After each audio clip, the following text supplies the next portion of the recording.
Nehemiah chapter 13. On that day they read from the book of Moses in the hearing of the people, and in it was found written that no Ammonite or Moabite should ever come into the assembly of God, because they had not met the children of Israel with bread and water, but hired Balaam against them to curse them. However, our God turned the curse into a blessing. So it was when they had heard the law that they separated all the mixed multitude from Israel.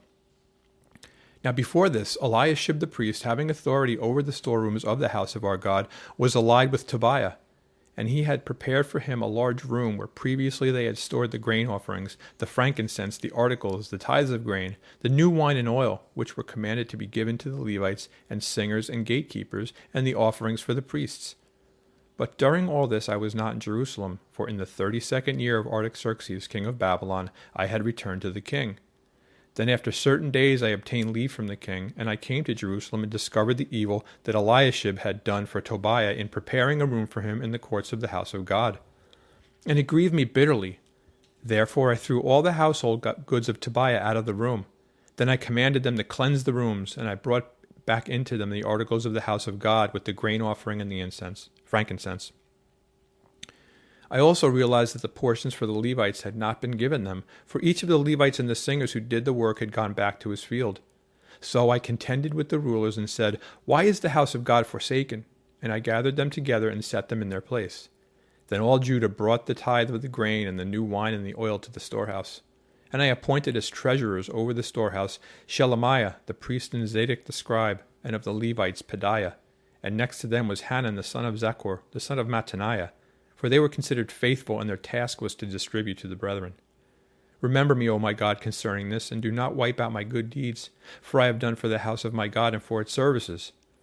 In those days I saw people in Judah treading wine presses on the Sabbath, and bringing in sheaves, and loading donkeys with wine, grapes, figs, and all kinds of burdens, which they brought into Jerusalem on the Sabbath day. And I warned them about the day on which they were selling provisions. Men of Tyre dwelt there also, who brought in fish and all kinds of goods and sold them on the Sabbath to the children of Judah and in Jerusalem. Then I contended with the nobles of Judah and said to them, "What evil thing is this that you do, by which you profane the Sabbath day? Did not your fathers do thus, and did not our God bring all this disaster on us and on this city? Yet you bring added wrath on Israel by profaning the Sabbath." So it was at the gates of Jerusalem, as it began to be dark before the Sabbath, that I commanded the gates to be shut, and charged them that they must not be opened till after the Sabbath. Then I posted some of my servants at the gates, so that no burdens would be brought in on the Sabbath day. Now the merchants and sellers of all kinds of wares lodged outside Jerusalem once or twice. Then I warned them and said to them, "Why do you spend the night around the wall? If you do so again, I will lay hands on you." From that time on they came no more on the Sabbath. And I commanded the Levites that they should cleanse themselves, and that they should go and guard the gates to sanctify the Sabbath day. Remember me, O my God, concerning this also, and spare me according to the greatness of your mercy.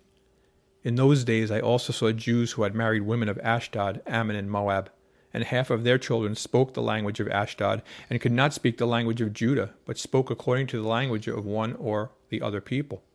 So I contended with them and cursed them, struck some of them and pulled out their hair, and made them swear by God, saying, "You shall not give your daughters as wives to their sons, nor take their daughters for your sons or yourselves. Did not Solomon king of Israel sin by these things? Yet among many nations there was no king like him, who was beloved of his God, and God made him king over all Israel. Nevertheless pagan women caused even him to sin. Should we then hear of your doing all this great evil, transgressing against our God by marrying pagan women?" And one of the sons of Joiada, the son of Eliashib the high priest, was a son-in-law of Sanballat the Horonite. Therefore I drove him from me. Remember them, O my God, because they have defiled the priesthood and the covenant of the priesthood and the Levites. Thus I cleansed them of everything pagan.